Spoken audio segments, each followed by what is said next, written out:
I can't resist the temptation to question the premise of this event's title, which mentions restoring civility.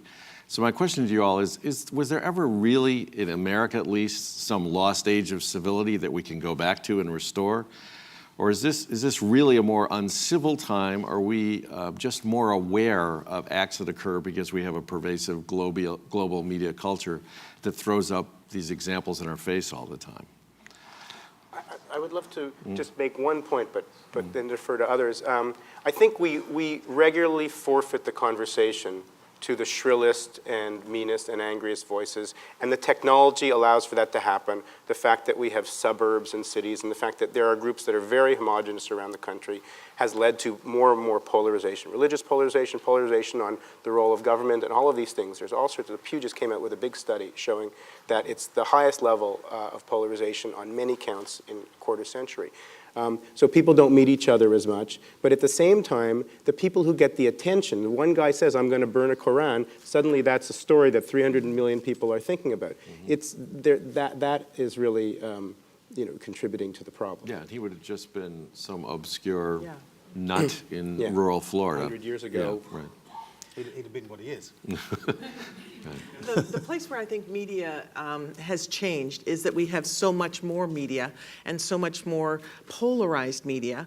And I know there have been studies about how we gravitate towards the media that aligns with our own belief system. I'm very guilty of that. I have a very progressive viewpoint, and that's the media I listen to. And I think that when we had less media and it was a little more fair and balanced, that we all carried a little more consideration about the other side.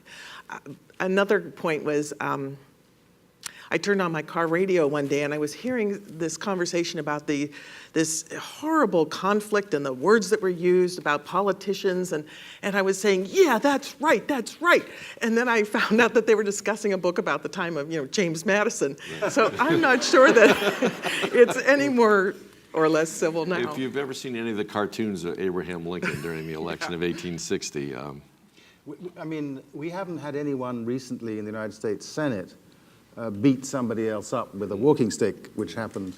John C. Calhoun, for example, did. So I think it's right to focus on the sort of ways in which the changing technology of communication reshapes these events. There have always been, unpleasant people.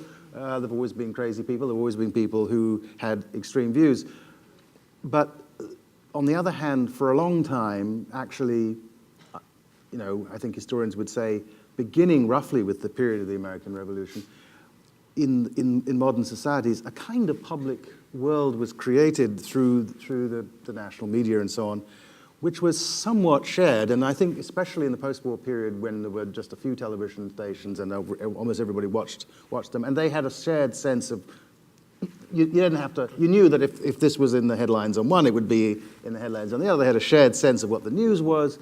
They had a shared sense of a responsibility to kind of say what the main positions were about it,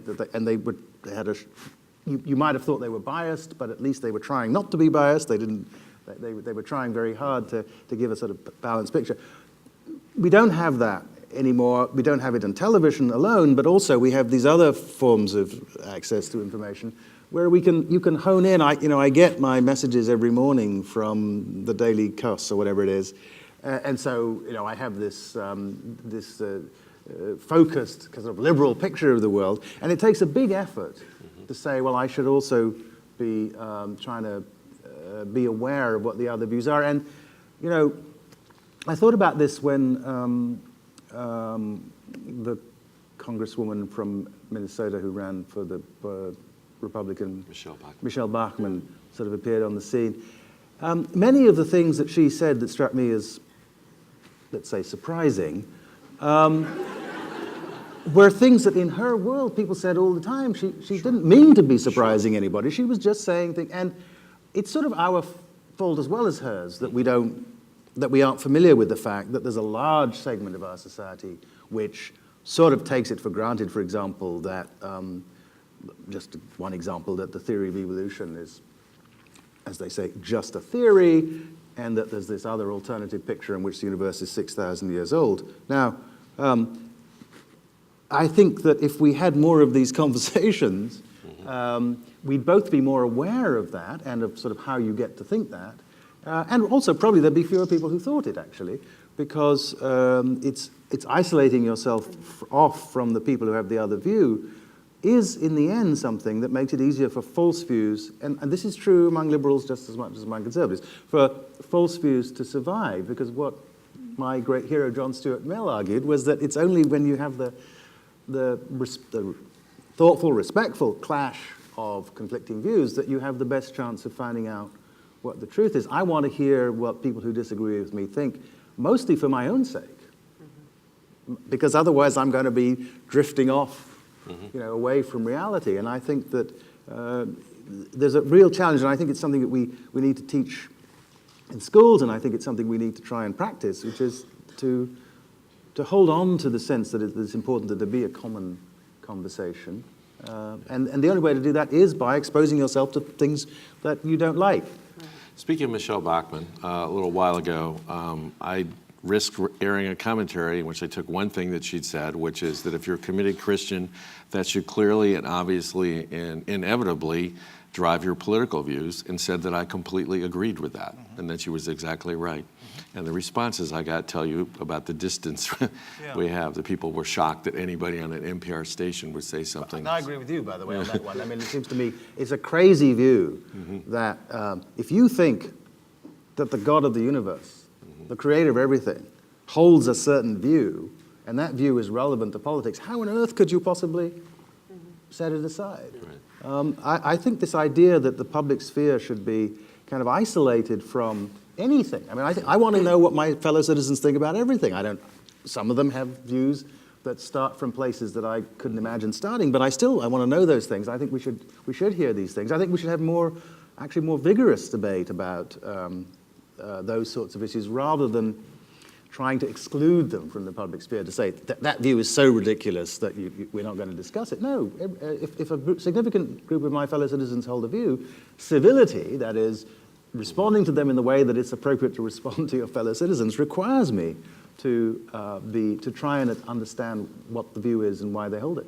So civility definitely does not mean steering clear of every possible area of conflict and conversation. David, you want to jump in? Yeah, I mean, I wrote this article that in the Times that was published just 2 days ago about this organization called the Interfaith Youth Corps that does excellent work. They train students around the country to be interfaith leaders, to pull together students across their campuses and across their communities for an interfaith dialogue that's involved with service that leads to positive relationships after this. And they've done this now.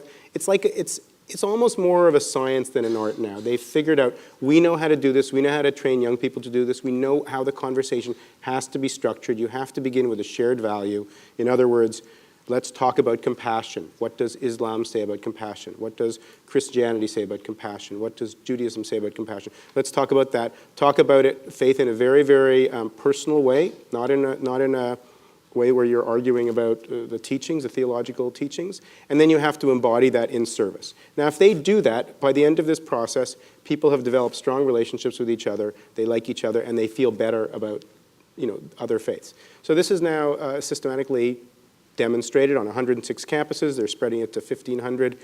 You think it's really good. We're hugely polarized in faith. Faith is, if you say grace, you are probably going to vote Republican. It wasn't that way when Kennedy ran for president. When Kennedy ran for president, he got the overwhelming Catholic vote. When Kerry ran for president, it was totally split. It was a very, very big difference in 40 years in terms of who you vote for. So the comments came into the New York Times, and I thought, we're going to have a good battle between all these different religious groups. It wasn't. It was all these people writing in saying people who are religious are idiots.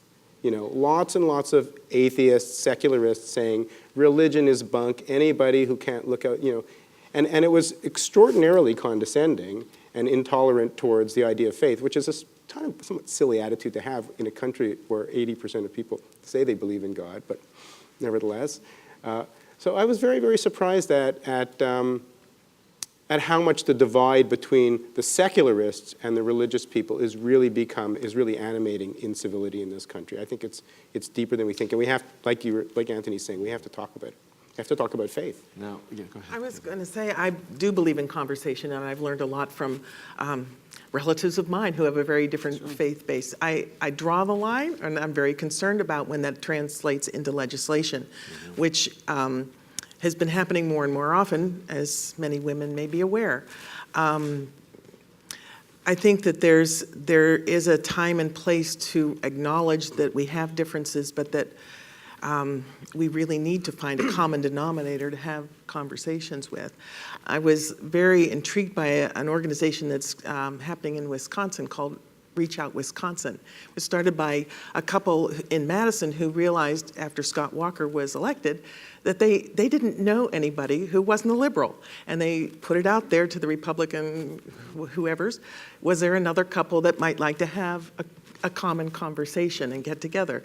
And they started off and were meeting and decided that maybe this was a good thing. Nobody came to blows. It was getting to know the other. And it's now expanded to about 30 or 40 people who are involved in having conversations.